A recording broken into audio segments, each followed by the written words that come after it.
சின்ன வயசுல பெரியவங்க சொல்லுவாங்க மக்களே, அதாவது குழந்தைங்க அவங்களோட வாழ்க்கையில முதல் 30 வருஷம் எல்லா கஷ்டத்தையும் பட்டுட்டோம். ஏன்னா அப்படி எல்லா கஷ்டமும் 30 வருஷத்துக்குள்ள பட்டுட்டாங்கன்னா அடுத்து வரக்கூடிய 30 வயசு வரைக்கும் நல்லா இருப்பாங்க, செகண்ட் ஹாஃப் ஆஃப் லைஃப் ரொம்ப நல்லா இருப்பாங்க அப்படிங்கிற மாதிரி பெரியவங்க சொல்லுவாங்க. ஏன்னால் second half of the life கஷ்டத்தை பாக்குறாங்க அப்படின்னால் அது ரொம்ப கொடுமையான கஷ்டமா இருக்கும் அப்படின்ட்டு சொல்லுவாங்க.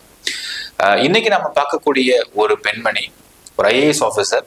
இவங்க நம்ம எல்லாருக்கும் பரிச்சயமான முகம். இவங்க நேற்று இறந்து போயிருக்காங்க. அவங்க வாழ்க்கையுடைய செகண்ட் ஹாஃப் அப்படிங்கிறது ரொம்ப வலியோட இருந்துச்சு. இறப்பு வலியோட இருந்துச்சு அப்படிங்கிறத பார்க்க முடிகின்றது. ஏன் வலியோட இருந்தாங்கன்னு பார்க்க போறோம் இந்த பதிவுல. அன்பார்ந்த மக்களுக்கு வணக்கம். நான் உங்கள் கார்த்திக் பிள்ளை அண்ட் வெல்கம் டு தி கேடி. பீலா ராஜேஷ் என்கின்ற பீலா வெங்கடேசன் ஐஏஎஸ். இந்த பேரை கேட்டதுமே பல பேருக்கு நம்ம நிறைய இடங்கள் இந்த பேரை பார்த்திருப்போம் அப்படிங்கிற எண்ணம் தோன்றலாம். அந்த முகத்தை பார்த்தா கண்டிப்பா தோணும், இவங்களை கோவிட் சமயங்கள்ல ஒரு நாளும் நியூஸை திறந்தா நியூஸ் ஆன் பண்ணா இவங்க வருவாங்களே அப்படிங்கிறது டக்கு ஞாபகம் வரதா இருக்கும். எஸ், அவங்க தான். கோவிட் சமயங்கள்ல கோவிட்-19 பேண்டமிக்ல தமிழ்நாட்டுல சிறப்பா செயல்பட்டதுல இவங்களுடைய பங்களிப்பு அப்படிங்கிறது ரொம்ப பெரிய பங்களிப்பாக இருந்தது. இவங்க நேற்று இறந்து போயிருக்காங்க. எப்படின்றத பார்ப்போம். முதல்ல இவங்களுடைய பண்ண அச்சீவ்மெண்ட்ஸை பத்தியும் பார்க்கலாம். இவங்க வாழ்க்கை ஏன் வலியோட செகண்ட் ஆஃப் இருந்துச்சு அப்படிங்கிறதையும் பார்க்கலாம். இவங்க பிறந்தது தூத்துக்குடி மாவட்டம். 15th நவம்பர் 1969 அவங்க பிறக்கிறாங்க. பிறந்த குடும்பம் செல்வ செழிப்பான குடும்பம், த மோஸ்ட் இன்ஃப்ளூயன்ஷியல் பீப்புள் அப்படின்னு சொல்லலாம். அவங்க அப்பா டிஜிபேட்டையான திரு எல்.என். வெங்கடேசன் ஐபிஎஸ் அவர்கள். அவங்க அம்மா பேர் ராணி வெங்கடேசன் அவர்கள். அவங்க முன்னாள் எம்எல்ஏ மற்றும் காங்கிரஸ்ல ரொம்ப வாய்ஸான ஒரு பர்சன். தூத்துக்குடியில பிறந்தாலும் இவங்க கொட்டிவாக்கத்துக்கு ஷிஃப்ட் ஆகி வந்துடுறாங்க. இவங்க ஸ்கூலிங் முடிக்கிறாங்க. காலேஜ் மெட்ராஸ் மெடிக்கல் காலேஜ்ல எம்பிபிஎஸ் முடிக்கிறாங்க. So she is a doctor. படிச்சு முடிச்சுட்டு அவங்களுடைய அப்பா அம்மாவுடைய ஹெல்ப்ல அவங்க ஒரு ஐஏஎஸ் ஆஃபீஸருக்கு ஐஏஎஸ்ஆ எக்ஸாம் எழுதுறாங்க, பாஸ் ஆகுறாங்க, ஐஏஎஸ் ஆஃபீஸரும் ஆகுறாங்க. 1997 பேட்ச் ஐஏஎஸ் ஆஃபீஸர் அவங்க. ஃபர்ஸ்ட் போஸ்டிங் பீகார் அப்படின்னு சொல்றாங்க, செகண்ட் ஜார்க்கண்ட்ன்றாங்க, அடுத்த தமிழ்நாட்டுக்கு வர ஆரம்பிச்சிருக்காங்க. இவங்க ராஜேஷ் தாஸ் அப்படிங்கிற ஒரு ஐபிஎஸ் ஆஃபீஸரை மேரேஜும் பண்றாங்க. இப்போ நம்ம சொன்ன அந்த செகண்ட் ஆஃப் ஆஃப் லைஃப் அவங்க ஏன் வழியோடு இருந்துச்சு அப்படிங்கிறத பார்க்கறதுக்கு முன்னாடி இவங்களுடைய அச்சீவ்மெண்ட்ஸை பத்தி ஃபர்ஸ்ட் பேசி ஆகணும். இவங்க எங்கெங்க டிபார்ட்மெண்ட்ல வேலை பார்த்தாங்க அப்படிங்கிறதையும் ஃபர்ஸ்ட் பார்த்தாகணும். இறக்கும் தருவாயில நம்ம தமிழ்நாடு எனர்ஜி டிபார்ட்மெண்ட்ல செக்ரட்டரியா இருந்திருக்கிறாங்க. கடந்த 3 மாசமா இவங்க வீட்டு ரெஸ்ட் எடுத்துட்டு இருந்திருக்கிறாங்க அப்படின்னு சொல்றாங்க. இவங்களுக்கு உடம்பு முடியாம இருந்திருக்குன்றாங்க. கடந்த 6 மாசத்துக்கு முன்னாடி தான் இவங்களுக்கு ஒரு பெரிய நோய் கண்டுபிடிக்கப்பட்டிருக்கு அப்படின்னு சொல்றாங்க. அதுக்கு முன்னாடி இவங்க சிஎம் செல்லுடைய ஸ்பெஷல் ஆஃபீஸரா இருந்திருக்கிறாங்க. சோசியல் வெல்ஃபேர் டிபார்ட்மெண்ட்டுடைய செக்ரட்டரியாகவும் வந்திருக்கிறாங்க. ஆதி திராவிடர் மற்றும் ட்ரைபல் வெல்ஃபேர் டிபார்ட்மெண்ட்டாக இருந்திருக்கிறாங்க. Fisheries, commercial taxes, registrations, handlooms and textiles, revenue, disaster management, இது எல்லாத்தையும் அவங்க பணிபுரிஞ்சிருக்காங்க டிபார்ட்மெண்ட்ஸ்ல. பட் இவங்க அச்சீவ்மெண்ட்ஸ் அப்படின்னு சொல்ல போனா இவங்களுடைய எம்பிபிஎஸ் ஃபீல்டான மெடிக்கல் ஃபீல்டில் தான் அவங்க அச்சீவ்மெண்ட்ஸ் பண்ணியிருக்காங்க அப்படிங்கிறதையும் பார்க்க முடிகின்றது. 3 முக்கிய அச்சீவ்மெண்ட்ஸை பத்தி சொல்றாங்க. அவங்க பத்தி பேசும்பொழுது 2019ஆம் வருஷம் டெங்கு தமிழ்நாட்டில் டிராஸ்டிக்கா குறைஞ்சதுக்கு மிக முக்கியமான காரணம் அந்த டீம்ல ஸ்பெஷல் ஆஃபீஸரா பங்கு வகிச்ச பீலா வெங்கடேசன் அப்படின்னு சொல்றாங்க.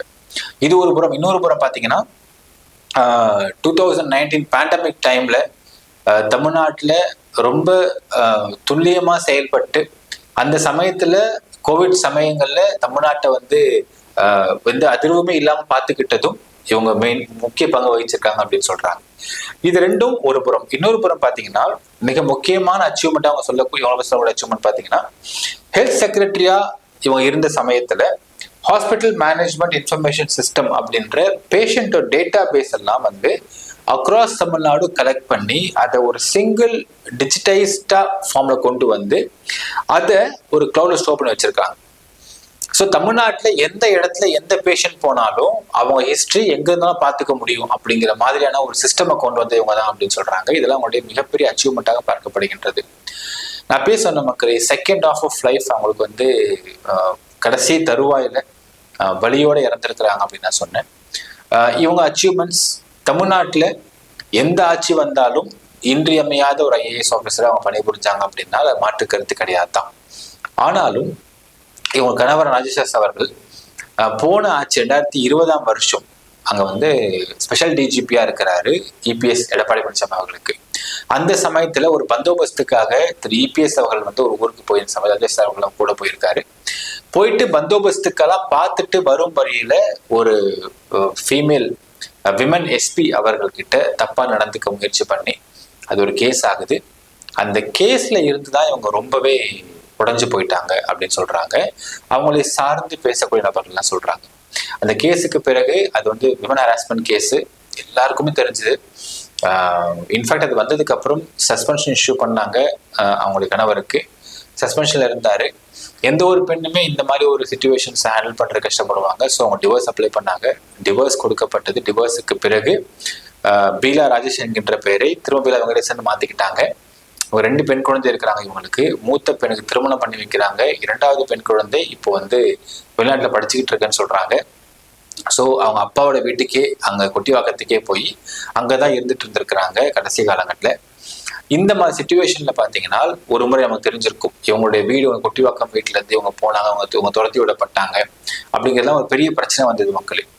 ஸோ ராஜேஷ் அவர்கள் கன்விக்ஷன் கொடுக்கப்பட்டு குற்றவாளியாக ஆனார் லோயர் கோர்ட்ல. அதை எதிர்த்து ஹைகோர்ட்டுக்கு அவர் வந்து அப்பீல் போயிருக்காரு. இப்போ இவ்வளவு ஒரு சம்பவங்கள், இந்த சம்பவங்கள் அவங்கள வந்து உடைச்சிருச்சு அப்படின்னு சொல்றாங்க. ஏன் அப்படின்னு கேட்டா நம்ம விசாரிச்ச பொழுது இவங்க வந்து இறந்ததுக்கான காரணம் பிரெயின் டியூமர் அப்படின்னு சொல்றாங்க.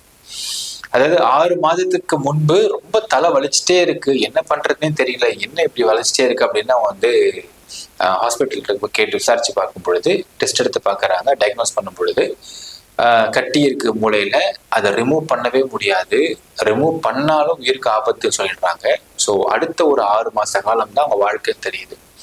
3 மாச காலம் வரையில் சர்வீஸ்ல ஒர்க் பண்றாங்க. அடுத்த 3 மாசம் வலி தாங்க முடியாம அவங்க வந்து லாங் லீவ் போயிட்டாங்க அப்படின்னு சொல்றாங்க.